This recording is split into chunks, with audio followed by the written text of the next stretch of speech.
Go ahead, Nate. In a new season, 4 new players, new beard. Well, I feel good. I'm jazzed. Everyone's jazzed this time of year, but again, with I think some of the new additions and new energy around here, there is just a little bit better energy in this building, and couple that with that we've got a point to prove, and we're coming off of a year where we let our fans down and the community down, and we want to rectify that. We want to get back to where we need to be, and that's competing for trophies and getting ourselves back in the postseason. We've spent a lot of time in the offseason. We've had a lot of time, unfortunately. And Pat, Asher, myself, the scouting department, we went to work. And I think when all this is said and done over the next few weeks, I think we're going to have a team that is able to, compete and certainly get us into the postseason as a goal. And if things go well, as far as gelling on the field and off the field, and things go our way, this could be a fun group. But in the meantime, there's a lot of work to do. As we bring new pieces into this, that's that much more work to make them gel on the field, and it'll take a little bit of time. But I'm excited. Ben, last season, at one point you told us you were trying to find another Héctor Herrera. Now you have him back. I said that? You said that, I remember. No, I don't know if that's a direct quote, but okay. Yeah, we kind of threw you for a loop on that one, I'm sure. I don't know if anyone saw that one coming. I introduced the new guys the other day to everybody, and I just forgot to introduce Héctor because it was as if he never left. He was sitting in the same seat, and it's wonderful to have him back. If you ask me why is Héctor coming back? One, he's a great soccer player. We all know that.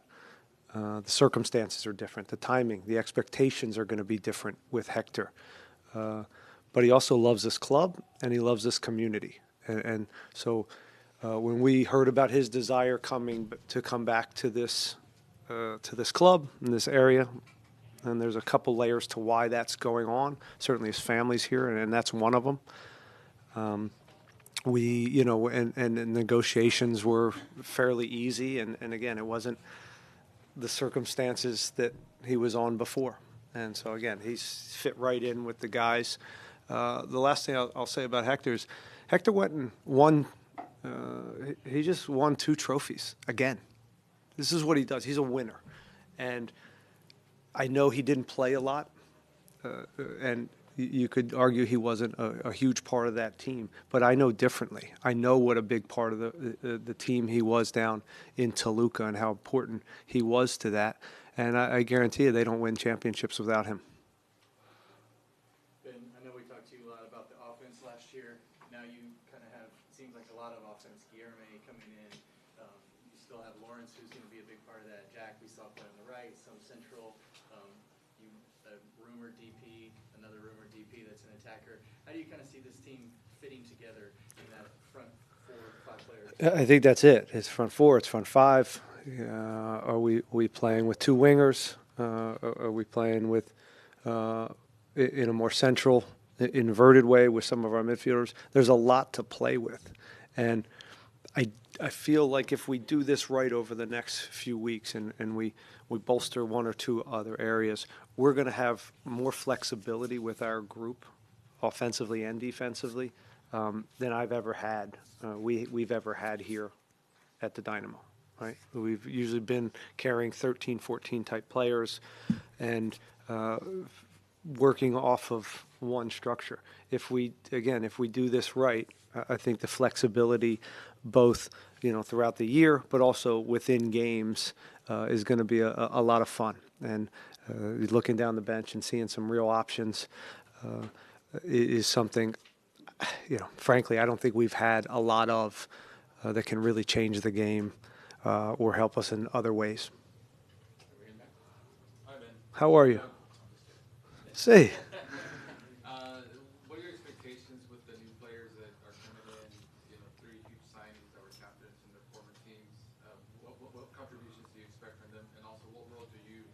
foresee for Hector on his second return to Houston? Yeah. Going forward, what do you Well, I'll answer the first part.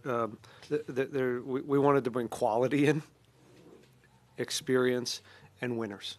And, all four of them, including Hector, have that. So that's those are boxes we wanted to check. Within that, they all have some personality. The lights are going to come on, and they're not going to shy away. Again, from the environments and the leagues that they're coming from, the pressure, the intensity that they've been playing at. When it's game time, I think they're going to bring their best for this group, and that's important. Hector, we have very good conversations with Hector about with him understanding his role in this for this next phase of his career. Is it one in the way that he had in Toluca? I don't know. Maybe. He may show us that he needs to be on the field every game. I'm not sure. That's what this preseason's for. And I think he understands that. We've been very clear with that, and he's been very clear that he's coming here to accept any role and to help this club get back into the postseason and to help me, because I'll need him. And again, it's been just seeing him every day and how he works with the players already. And again, I think he's going to find the right role. He's going to want to play. Don't get me wrong.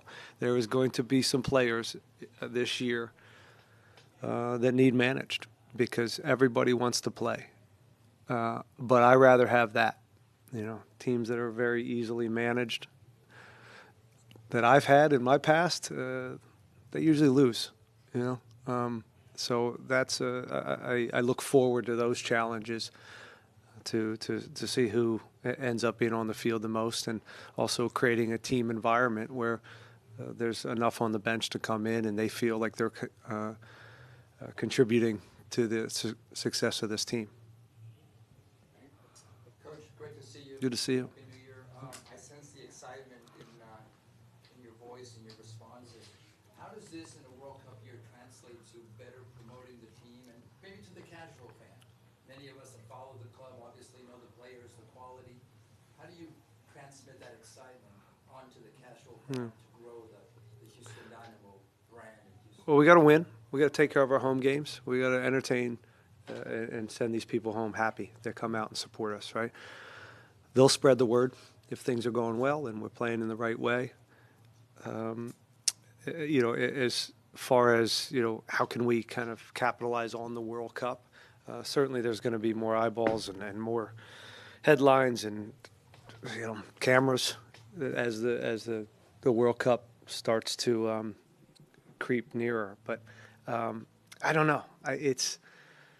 I'm pretty focused on this lane, and hopefully, the front office and everybody around here can give us a little bit more juice, and maybe that translates. I know there is a spike traditionally when the World Cup's happening for the surrounding soccer arenas or venues. So I don't know. It's a good question. All we can do here is win and put on an entertaining product.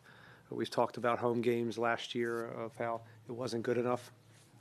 A lot of losses, and that's where we start, because if you take care of your home games, that's a pretty good way to get into the playoffs.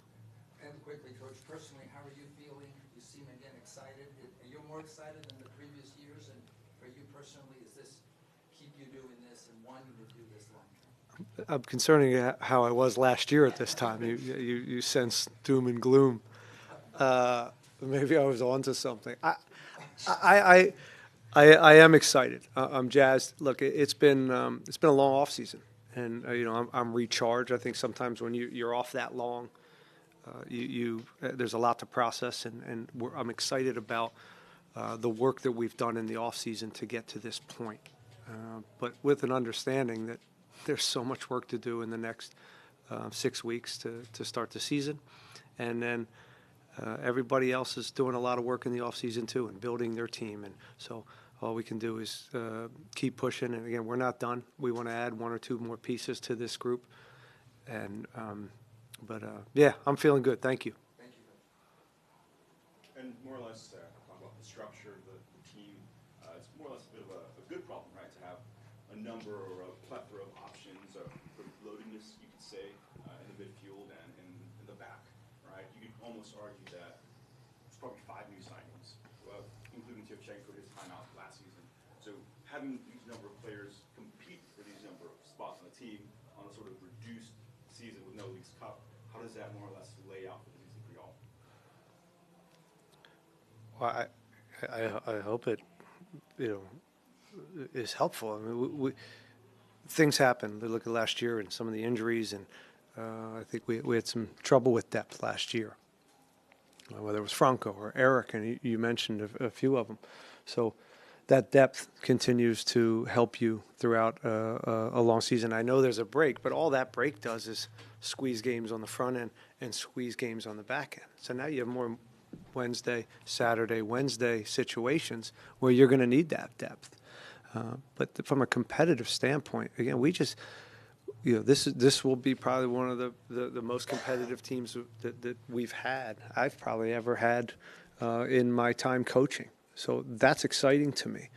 That in a lot of ways, you could say from a management standpoint, it's going to make my life a little bit harder. But from a coaching standpoint and winning games, this is what you want from a coaching staff and a team, and I'm looking forward to it because, again, as long as you're doing well on the field and the results are coming, it's a very, very healthy thing. And as I said, it gives you more a bigger ability to adapt within games, which I don't think we've necessarily had for a while.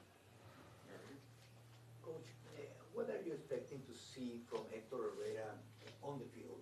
It doesn't matter if he's a starter or backup or whatever. What kind of Héctor do you want to see with your team? I haven't seen Héctor for a year. We're 3 sessions into it. I can tell you what I've seen so far, and he's still a world-class talent, and he's still an amazing soccer player. Where is he at in fitting in with this new group and how we design this? What is his fitness levels? What role is he playing, whether he's starting, whether he's coming off the bench, whether he's not playing, whether he doesn't get into a game, right? These are all scenarios I don't necessarily know how this plays out. And I've told Héctor that, and, he understands that. Again, that doesn't mean that Héctor's going to be all smiles if he doesn't get in their game. I know him as well. He's a competitor. It's why he's done what he's done in his career. But ultimately, we built this team kind of without Héctor, and then Héctor kind of came into the fold. So that is going to be part of this as we go forward. And again, I deal with that with honest dialogue and making sure all the cards are on the table. And again, we have enough of a history, and there's love between us that hopefully I think this is going to be a real net positive of having him back at this club. If I didn't think that, we wouldn't do this. Coach, you mentioned expected a couple more signings. There's rumors that Mateus Bogert from Cruz Azul could potentially land in Houston. Just your overall thoughts, and would you like to see a player like that on your roster? We don't comment on players under contract with other teams. What Pat said.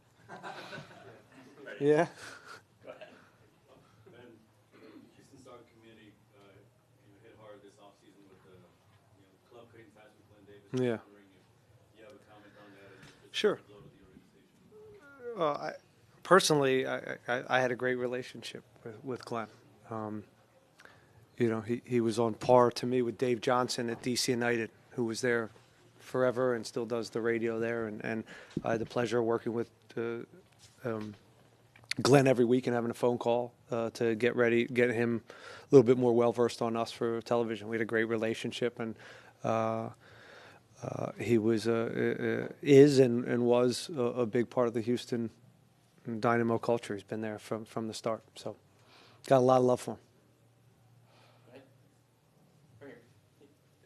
Ben, just one more for me. Last year, you guys don't make the playoffs. Coming into this season, playoffs or bust? What are your expectations Sure. for the team early on? Yeah, sure. Yeah. That's the goal. So, that was the goal last year. It didn't happen. So, we need to put ourselves in the postseason. So, however you want to say that, bust, and that's fine with me. That's the pressure we're putting on ourselves, and we believe we have a team to get into the postseason. So, yeah, that's the expectation, and that's what we're aiming for. And again, this league is you start there, and then if things start to gel, and all of a sudden this group is clicking, and you have a good culture, anything can happen, as you saw in the first year when we my first year. All right, guys, it's hot in here. Let's call it a day. Thank you all for being here. Thank you. Good. Thank you, guys. Appreciate you.